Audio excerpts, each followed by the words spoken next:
Assalamualaikum warahmatullahi wabarakatuh.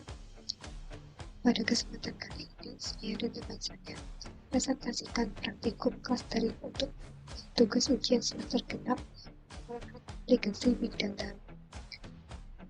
Sebelumnya, perkenalkan, saya Putri Hidayati Kofifah dengan NIM 20307016 dan teman saya Maya Trisinita dengan NIM 207070.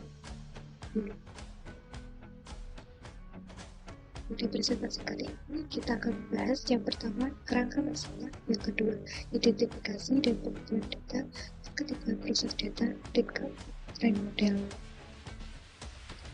Langsung saja masuk pada pembahasan yang pertama, yaitu kerangka masalah. Dengan pesatnya pertumbuhan di bidang perhotelan kini, banyak hotel yang melakukan inovasi baik dalam produk maupun jasa, layanan dan fasilitas yang dimiliki oleh hotel. Selain salah satu aset yang dimiliki oleh hotel yaitu data pengunjung. Oleh karena itu, hotel perlu pesanan hotel sebagai pertimbangan dalam mengambil keputusan untuk strategi pemasaran guna mencapai target yang dituju. Dalam kasus ini, kami menggunakan metode Cummins clustering untuk membantu dalam penyelesaiannya. Bahasan yang kedua, identifikasi dan pengumpulan data. Identifikasi, metode clustering merupakan proses pengelompokan data ke dalam beberapa cluster atau kelompok sehingga data-data dalam cluster memiliki tingkat kemiripan yang tinggi. Tujuannya untuk memisahkan data yang memiliki karakteristik similar antar satu sama lainnya dalam cluster yang sama dan data dengan karakteristik berbeda dalam cluster yang lain. Selanjutnya, EDA atau Exploratory Data Analysis merupakan suatu proses analis sekumpulan data untuk meringkas karakteristik agar kita dapat memahami kondisi dataset yang ada. Pada EDA terdapat metode visualisasi yaitu menggunakan histogram, box plot, dan violin plot. Dalam praktikum UAS Big Data ini, dataset yang kami gunakan adalah pemesanan ruang hotel. Dibuatnya dataset pemesanan ruang hotel ini guna mengumpulkan data yang mengacu pada pengunjung dari sebuah hotel, yang mana data tersebut berisikan informasi pengunjung seperti usia, jenis ruangan, dan tarif harga. Dari dataset yang telah didapatkan, kemudian kita mengelompokkannya berdasarkan klaster yang sesuai. Pengumpulan data dari hasil penelitian yang sudah dilakukan menghasilkan 3 klaster, yaitu klaster 1 pelanggan room 1.00 dengan harga tinggi, klaster 2 pelanggan room 2.00 dengan harga sedang, dan klaster 3 pelanggan room 3.00 dengan harga rendah. Untuk membuktikan hasil dari pengumpulan data ini, langsung saja kita masuk ke praktiknya. Yang pertama yaitu mengimport library. Itu import library NumPy SNP digunakan untuk komputasi matriks. Kemudian import matplotlib digunakan untuk visualisasi data di grafik. Terakhir itu import pandas SPD digunakan untuk analisis data seperti manipulasi dan pembersihan data. Kemudian terakhir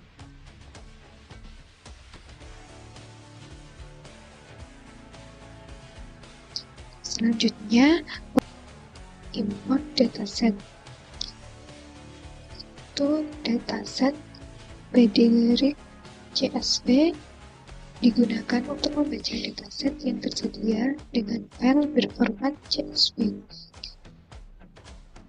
Dan next dataset file 3,4 untuk melakukan scaling dari data file CSV dengan hanya mengumpulkan data dari kolom yang ketiga dan yang keempat.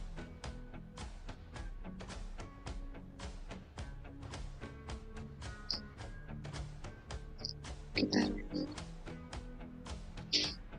Selanjutnya mengimport library dari algoritma Canvas, membuat list WCSS, membuat perintah looping. Itu yang pertama, untuk mengimport library algoritma Canvas sendiri.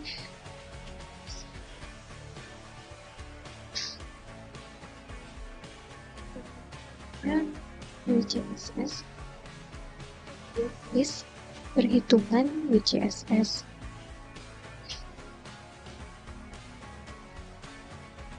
For I in range, yaitu merupakan perintah looping atau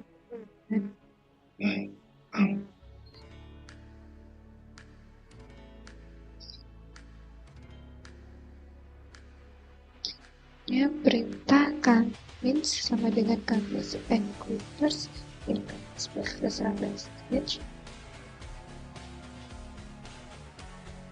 dan convince with K untuk mengelola data K dengan perintah object convince.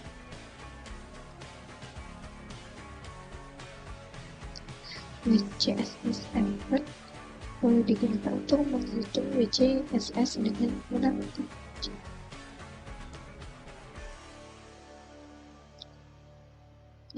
rank 1,1 WCSS untuk menampilkan plot looping dengan perhitungan WCSS. Metode elbow untuk menampilkan looping dengan judul nama metode elbow. Lalu jumlah cluster untuk menampilkan plot looping dengan nama sumbu X, dan WCSS untuk menampilkan plot looping dengan nama sumbu Y. Lalu show untuk menampilkan hasil visualisasi. Pemutaran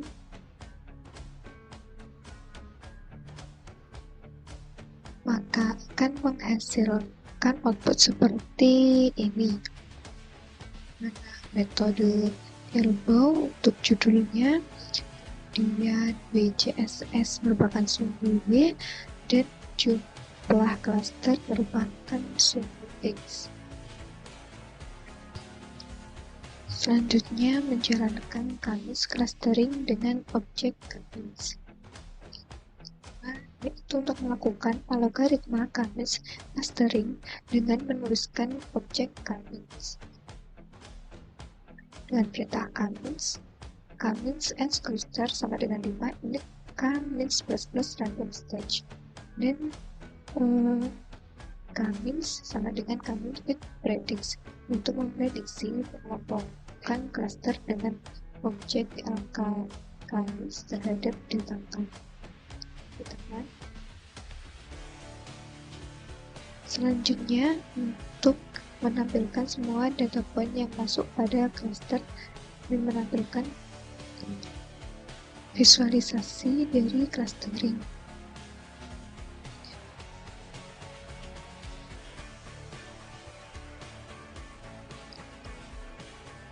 Pada cluster 1 ini berwarna merah, cluster 2 berwarna biru, dan cluster 3 berwarna hijau. Lalu center width atau center atau nilai tengah antara sumbu X yaitu dengan sumbu Y yaitu harga. Centroids ini berwarna kuning. Lalu kita kuning analisis pada cluster pelanggan, yaitu yang pertama cluster 1 berwarna merah menunjukkan pengunjung yang menyewa jenis room 2.00 dengan harga rata-rata yaitu di kisaran 400 sampai 450, menunjukkan rating pengeluaran. Kemudian Klaster 2 berwarna biru tua menunjukkan pengunjung menyewa jenis room 1.00 dengan harga rata-rata yang yaitu kisaran 550 sampai 650, rating pengeluaran yang tinggi. Yang terakhir yaitu klaster 3 berwarna hijau menunjukkan pengunjung menyewa jenis room 3.00 dengan harga rata-rata yaitu di kisaran 300 sampai 350 dengan rating pengeluaran yang rendah. Sekian praktikum clustering dari saya, dan praktikum EDA akan dilanjutkan oleh rekan saya.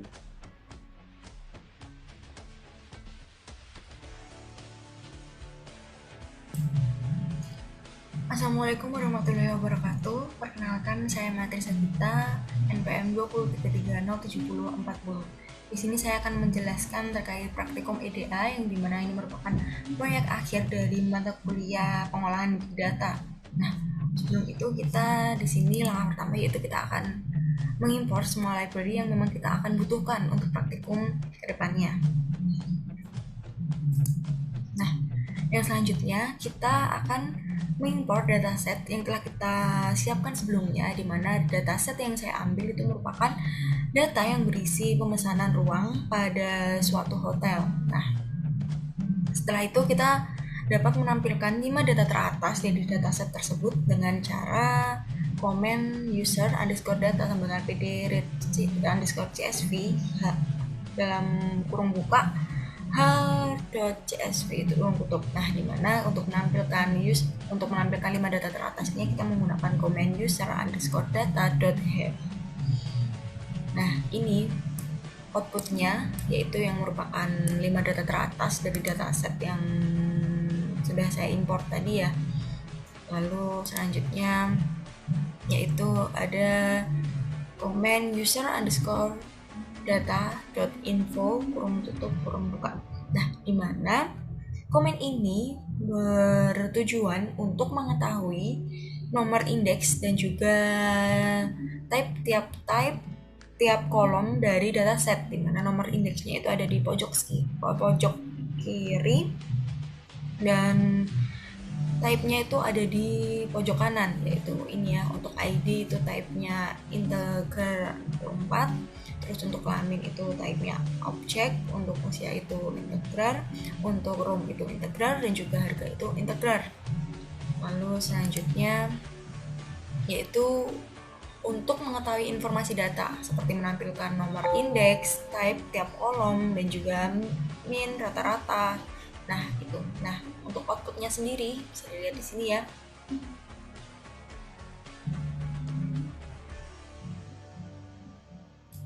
Ini untuk 25% dari dataset tersebut, ID-nya adalah 58 dan usianya adalah 27. Roomnya memilih room kode 2 dan harganya mendapat harga 350.000. Lalu untuk 50%-nya yaitu ada usia 35 tahun, lalu roomnya ada pilihan room yang kedua juga, dan juga harganya itu mendapatkan 424.000. Lalu untuk 75%-nya yaitu ada usia 45 tahun, dimana memilih room yang ketiga, lalu harganya di kisaran 450.000. Nah, lalu yang selanjutnya yaitu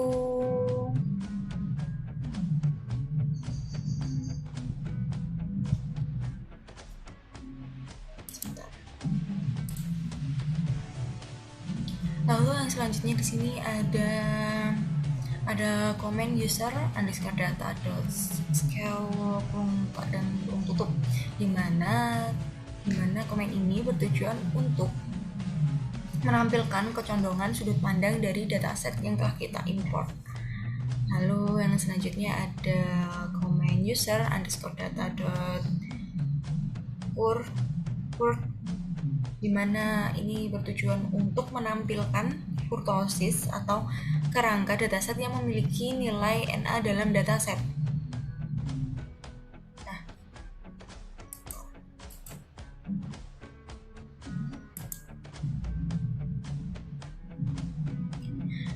Lalu di sini ada juga komen untuk membuat histogram, yang mana histogram ini merupakan grafik yang menunjukkan distribusi dari frekuensi. Nah, untuk grafiknya itu sendiri ini sebentar. Nah, karena kita kan dalam dataset ada variabel ID, ada variabel usia, ada variabel room, dan juga harga. Nah, dimana ID ini merupakan diagram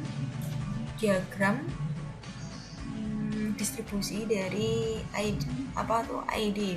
Nah, sedangkan di sampingnya ada diagram distribusi frekuensi dari usia, di mana rentang usia 20 tahun berjumlah antara 35 sampai 40, lalu di usia 30 ada 40 lebih, ada jumlahnya ada 40 lebih, lalu di usia 40 tahun di rentang ada sekitar kisaran 20, lalu di usia 50 ada kisaran berada di 15 sampai 20, lalu yang 70 ini kurang dari 5 ya. Lalu selanjutnya ini ada diagram yang menunjukkan distribusi room. Nah, di mana di sini kan roomnya kita ada room 1, pilihannya ada room 1, room 2, dan room 3. Di mana room 1 ini jumlahnya ada 40 pemesan. Lalu untuk room 2 ada lebih dari 120 pemesan. Lalu yang room 3 ini ada lebih dari sama dengan 80 pemesan. Lalu yang selanjutnya ada diagram distribusi frekuensi dari harga. Nah, untuk harga di sini sebenarnya ada yang mulai dari 350.000 itu ada kurang dari 80, lalu yang 400.000 itu ada kurang dari 50, lalu yang 450.000 itu ada yang lebih dari 80, dan selanjutnya. Lalu selanjutnya itu ada komen yang digunakan untuk menampilkan rangkuman dari objek usia, dimana komen tersebut adalah user_data usia.describe. Nah, ini merupakan hasil atau output dari komen tersebut, dimana 25% dari dataset berusia 27 tahun. Lalu 50%-nya itu berusia 35 tahun, dan untuk 75%-nya itu berusia 45 tahun. Sedangkan usia maksimalnya di sini ada 70 tahun. Gitu. Lalu di sini selanjutnya ada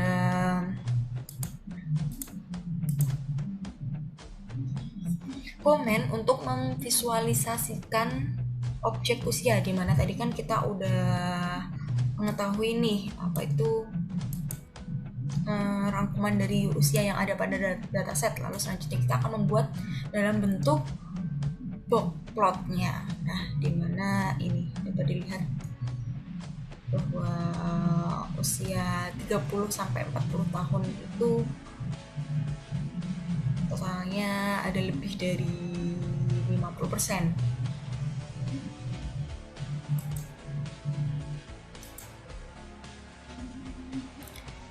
Lalu selanjutnya kita akan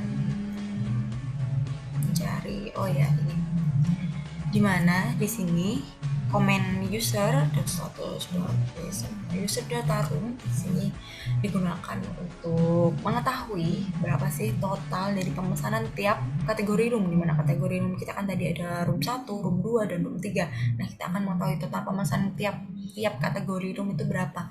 Nah, dengan komen ini kita akan tahu bahwa dimana kategori ruang 2 itu terdapat 131 pemesanan, untuk kategori ruang 3 terdapat 79 pemesanan, dan kategori ruang yang pertama itu ada 40 pemesanan. Nah, selanjutnya setelah kita mengetahui rekapitulasinya, lalu kita akan memvisualisasikannya dalam bentuk diagram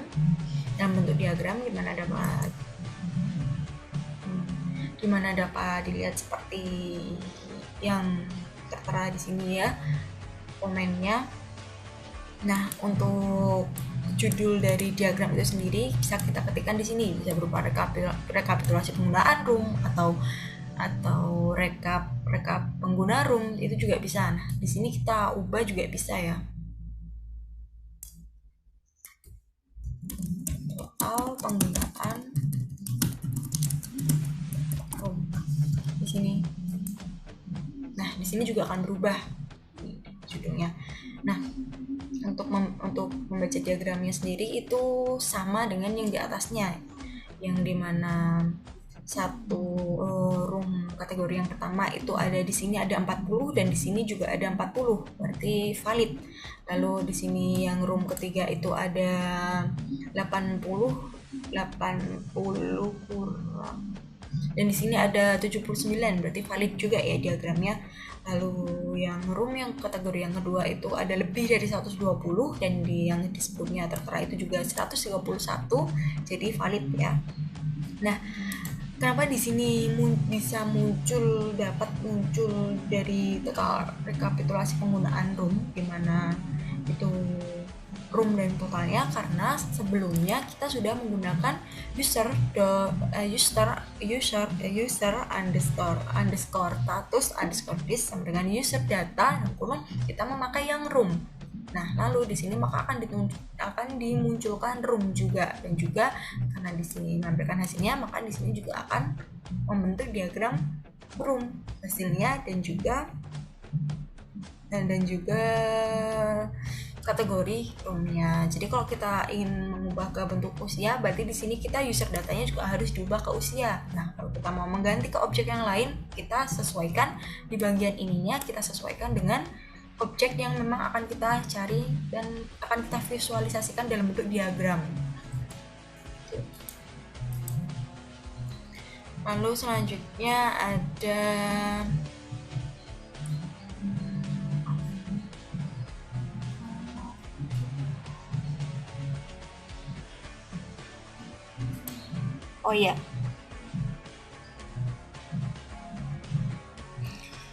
dimana komen ini digunakan untuk melihat korelasi antara variabel.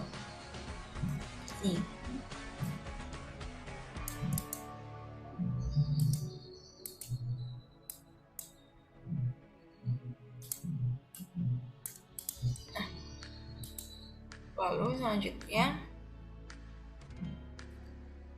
merupakan perubahan gambar.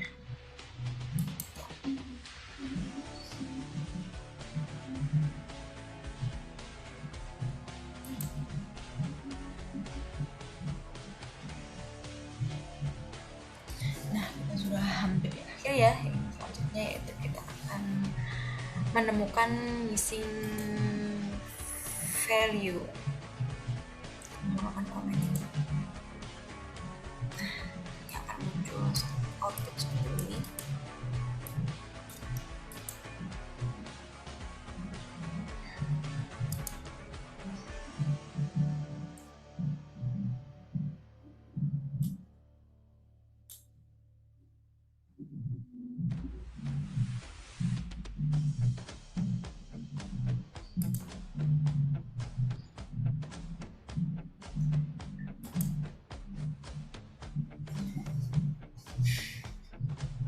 Nah, jadi ini tadi komen untuk menemukan missing value-nya.